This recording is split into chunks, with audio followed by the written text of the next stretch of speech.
Ustadz pernah menjelaskan bahwa semua ahlun nar, baik kafir maupun mukmin yang banyak dosanya adalah kekal di neraka. Apakah itu tidak bertentangan dengan hadis riwayat Muslim berikut? Kemudian bagaimana cara kita untuk memahaminya? Rasulullah pernah bersabda tentang syafaat antara orang-orang yang beriman di hari kiamat. Saya bacakan artinya. Setelah orang-orang mukmin itu dibebaskan dari neraka, demi Allah, zat yang jiwaku berada di tangannya, sungguh kalian begitu gigih dalam memohon kepada Allah untuk memperjuangkan hak untuk saudara-saudaranya yang berada di dalam neraka pada hari kiamat. Mereka memohon, wahai Tuhan kami, mereka itu, yakni yang tinggal di neraka, pernah berpuasa bersama kami, sholat dan juga haji.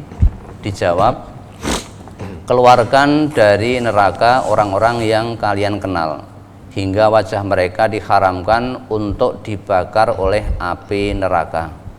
Para mukminin ini pun mengeluarkan banyak saudaranya yang telah dibakar di neraka. Ada yang dibakar sampai betisnya dan ada yang sampai lututnya. Kemudian orang mukmin itu lapor kepada Allah, ya Tuhan kami, orang yang Engkau perintahkan untuk dientaskan dari neraka sudah tidak tersisa. Allah berfirman, kembali lagi, keluarkan yang masih memiliki iman seberat dinar. Maka dikeluarkanlah orang mukmin banyak sekali yang disiksa di neraka. Kemudian mereka lapor, wahai Tuhan kami tidak meninggalkan seorang pun orang yang Engkau perintahkan untuk dientas. Hadis riwayat Muslim nomor 183. Kalau melihat hadis ini riwayat Muslim, memang ini hadis sahih. Coba dibuka kembali itu Quran surat Al-A'raf itu Ustaz. Quran surah ke-7 ayat 40. Surat Al-A'raf nomor surat 7 ayat 40. Innalladzina kazzabu biayatina wastakbaru anha la tufattahu lahum abwabus samai wala yadkhulunal jannah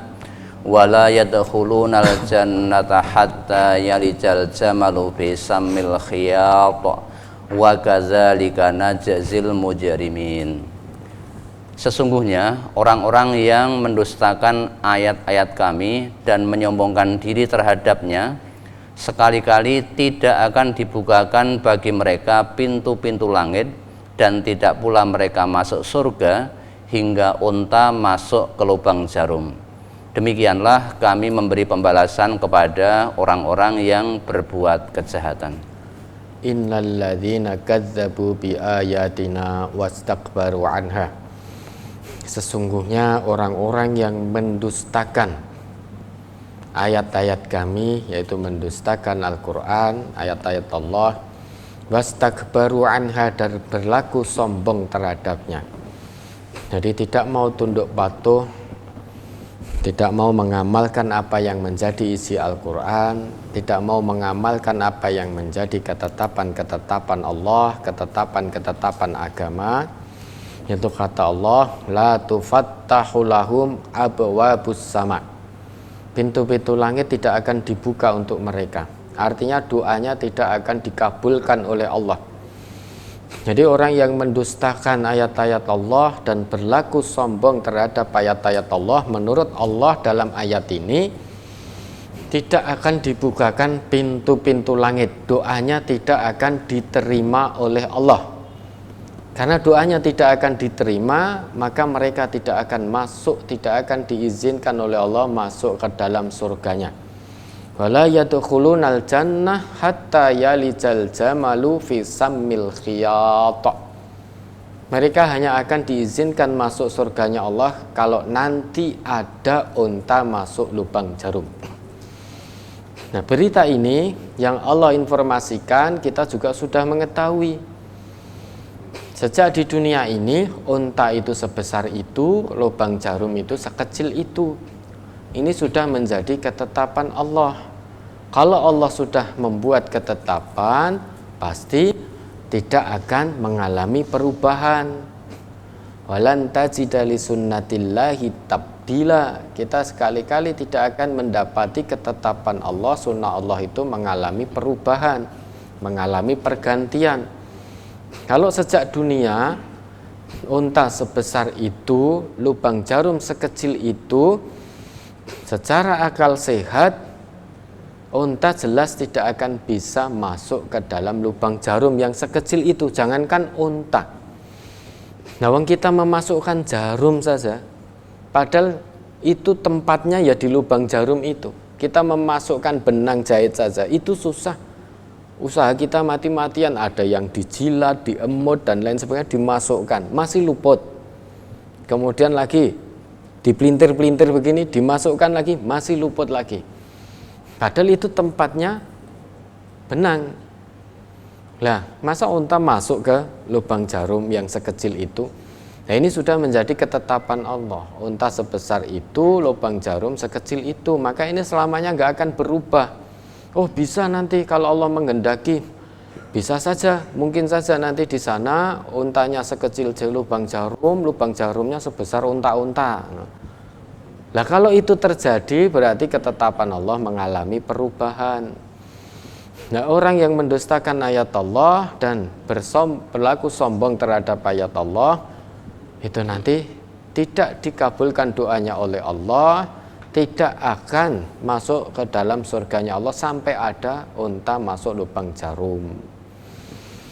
Itu. Lah, kan ayat ini konteksnya untuk orang kafir, betul. Konteks ayat ini untuk orang kafir. Tetapi perlu kita pahami, ayat ini kita temukan di dalam Al-Quran. Sedang Al-Quran itu hudal lil muttaqin, petunjuk bagi orang-orang yang bertakwa. Itu Al-Quran, hudal lil muttaqin, petunjuk bagi orang-orang yang bertakwa. Orang yang bertakwa dengan segala informasi yang diberitakan Allah di dalam Al-Quran, seluruh petunjuk dan pelajaran yang Allah abadikan di dalam Al-Quran, itu semuanya menjadi petunjuk orang yang bertakwa. Agar orang yang bertakwa itu bisa mengambil ibrah pelajaran yang ada di dalam Al-Quran. Ojo tumindak kaya wong kafir, suka mendustakan ayat-ayat Allah dan berlaku sombong. Kalau kamu tidak ingin kesudahannya seperti orang kafir, seperti orang yang mendustakan ayat-ayat Allah dan berlaku sombong, maka jangan berperilaku seperti mereka. Itu fungsi hudal lil muttaqin, Quran sebagai petunjuk biar kita tadabburi. Kitabun anzalnahu ilaika mubarakul liyadabbaru ayatihi waliyatadzakkaru ulul albab. Itu kata Allah dalam Quran surah Sad ayat 29. Makna tadabbur di situ itu adalah at-ta'ammul wan nadrul amik fil ma'ani. Jadi memperhatikan, mempelajari, melihat dengan sangat dalam tiap-tiap maknanya. Itu makna tadabbur. Nah, makna tadabbur selain itu, makna tadabbur itu ya syumul, menyeluruh. Artinya yang menyeluruh, kita berusaha mempelajari cara bacaannya, membacanya dengan secara tartil, warattilil Qur'ana tartila. Kemudian kalau bisa kita juga berusaha menghafalnya, walaqad yassarnal Qur'an lidzikri fahal mim mudzakir. Kemudian yang paling penting adalah mengamalkan. Jadi orang Islam itu pikirannya maju. Masa sekian puluh tahun jadi orang Islam, baca kitab sucinya masih grodal-gradul karena tidak ada semangat untuk belajar. Yang penting kan pengamalan, betul, pengamalan penting. Paling utama itu pengamalan. Tetapi hendaknya kita orang Islam juga punya ghirah, semangat untuk belajar membaca kitab suci kita. Kalau bukan kita, umat Islam, lantas siapa yang akan membaca kitab suci ini? Sedangkan di saat-saat ini orang non-muslim pun banyak yang fasih baca Quran, lancar baca Quran, banyak yang hafal Al-Quran, hanya sekedar untuk mencari kelemahan-kelemahan Al-Quran, dan tidak akan mereka dapatkan sampai kapanpun. Tetapi mereka baca, mereka pintar baca, hafal, tetapi tidak mau memahami, tidak mau mengamalkan. Lah, kita jangan berperilaku seperti itu. Nah, pertama kita semangat berinteraksi dengan Al-Quran itu ada 3 hal berinteraksi dengan Al-Quran yang bisa kita lakukan sebagai orang Islam. Pertama, dengan qiraah, dengan membacanya. Kemudian bisa dengan tahfidz, dengan menghafalnya. Namun tidak cukup berhenti qiraah dan tahfidz saja. Ada yang lebih penting, yaitu dengan tilawah. Tilawah itu membaca dengan maknanya, membaca, memahami dan mengamalkan. Utlu ma uhiya ilaika minal kitabi wa aqimis sholah, itu kata Allah. Jadi qiraah dengan tilawah itu beda. Kalau qiraah itu sebatas membaca tanpa memahami maknanya. Tapi kalau tilawah itu membaca, memahami dan mengamalkan apa yang dibaca, apa yang dipahami, diamalkan dalam kehidupan sehari-hari. Maka interaksi dengan Al-Quran lebih semangat lagi. Nah, salah satunya ini adalah bisa kita ambil ibroh. Kalau kita betul-betul ingin menjadi hamba yang bertakwa, maka jangan berperilaku seperti orang-orang yang suka mendustakan ayat-ayat Allah dan berlaku sombong. Kalau itu kita lakukan, akibatnya akan sama sebagaimana yang Allah sebutkan dalam ayat ini, Al-A'raf ayat 40. Lain daripada itu, ada satu hadis Nabi juga, Al-Quran syafi'un musyafa'un. Quran itu adalah syafaat, penolong yang diterima pertolongannya. Wa makhilun musaddaqun, dan pembela yang diterima pembelaannya, yang dibenarkan pembelaannya. Man ja'alahu amamahu qadahu ilal jannah. Barang siapa yang menjadikan Al-Quran di depannya, kemana Quran membawa selalu dia mengikuti. Quran mengajak ke barat, dia ke barat. Quran mengajak ke kanan, dia ke kanan. Dia selalu ikuti, tidak menyelisih Al-Quran. Dia tidak melakukan perbuatan Quran ke kanan, dia ke kiri. Tidak, tetapi dia ikuti terus. Sehingga Quran betul-betul dijadikan di depannya sebagai petunjuknya, pedoman hidupnya, kompas hidupnya. Kata Nabi kita, qadahu ilal jannah. Pasti sampai Quran itu akan menuntunmu sampai menuju surga. Menuntun. Dengan penuh kelembutan, dengan penuh kasih sayang, Quran akan menuntunmu menuju surga. Tetapi sebaliknya, wa man ja'alahu wara'ahu, dan barang siapa yang menjadikan Quran di belakangnya, lebih mengedepankan hawa nafsunya, lebih menuruti apa kata hawa nafsunya, kata Nabi kita, saqahu ilan nar, Quran akan menyeretmu menuju api neraka. Menyeret itu berarti keadaan diseret itu sebetulnya kita tidak mau masuk api neraka, tetapi kita dipaksa dan diseret untuk memasukinya. Karena kita menjadikan Quran di belakangnya. Lain daripada itu, maka kita sebagai orang Islam berusahalah meraih surganya Allah. Kalau toh nanti di sana itu ada ahli neraka dikeluarkan, kemudian dimasukkan ke dalam surga, maka kita jangan sampai melalui neraka. Meraihlah surga secara langsung, kalau perlu tanpa hisab, jalan tol mulus, jangan mampir di neraka dulu. Tidak kuat, sudah pasti nggak kuat. Masuk neraka dulu, mampir di situ itu pasti nggak kuat. Maka kita orang Islam, orang beriman, mari kita berusaha berlomba-lomba meraih surganya Allah langsung, tanpa mampir-mampir dulu ke neraka. Kalau mampir dulu ke neraka tidak kuat, pertama, 1 hari di sisi Allah itu sama dengan 1000 tahun di dunia. Wa inna yauman inda rabbika ka'alfi sanatin mimma ta'udun. Wa inna yauman inda rabbika ka'alfi sanatin mimma ta'udun. Seperti firman Allah itu dalam Quran surah Al-Had surah ke-22 ayat 47. 1 hari di akhirat nanti, baik di surga maupun di neraka, itu ibaratnya 1000 tahun kita di dunia. 1 hari kita 1000 tahun. Ada manusia yang berusia 1000 tahun? Belum pernah ada. Nah, kita paling banter berapa?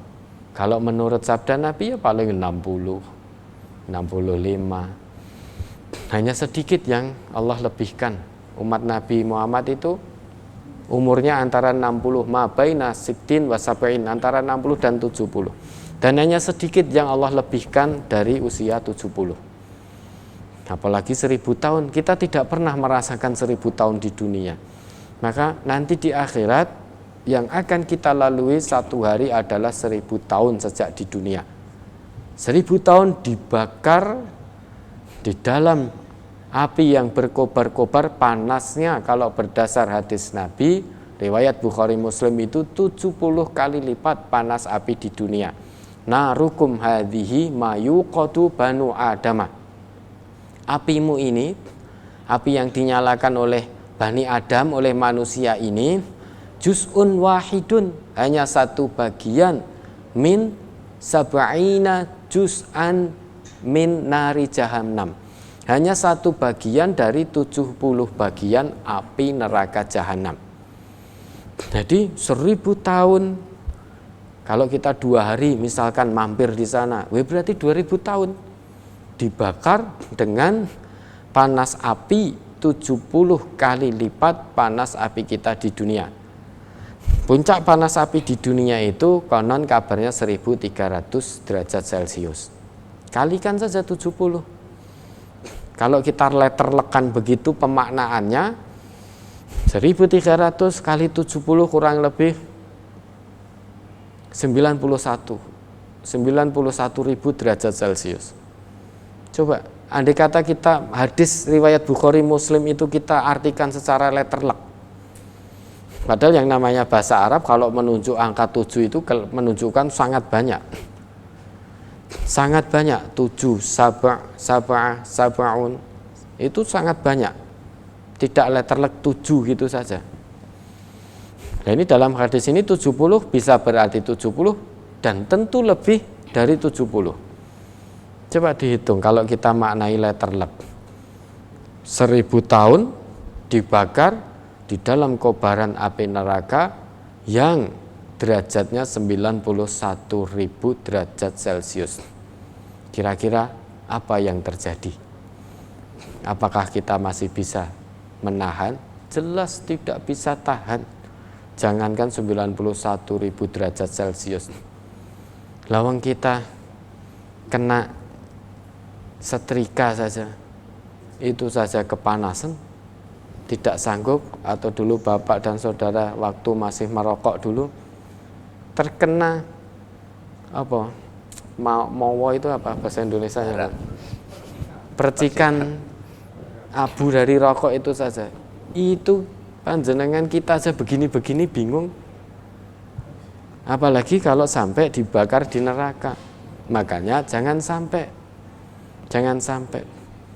Kalau toh nanti di sana ada dari ahli neraka diangkat ke surga, maka kita jangan mampir neraka dulu. Karena kalau kita pola berpikir kita, nanti di sana ada orang yang beriman, setelah dicuci habis dosanya kemudian dimasukkan ke surga, itu akan menyebabkan kita malas. Kita akan rapopo sak senenge weh, nuruti karep, menuruti hawa nafsu ketika di dunia, toh saya masih punya iman sebesar dinar. Toh nanti kalau dosa saya sudah habis, saya dimasukkan ke surganya Allah juga. Karena saya juga punya iman seberat dinar. Nanti pola pikir kita akan begitu. Nah, ternyata di sana andai kata tidak ada, wah, sudah rugi kita, rugi dunia dan akhirat.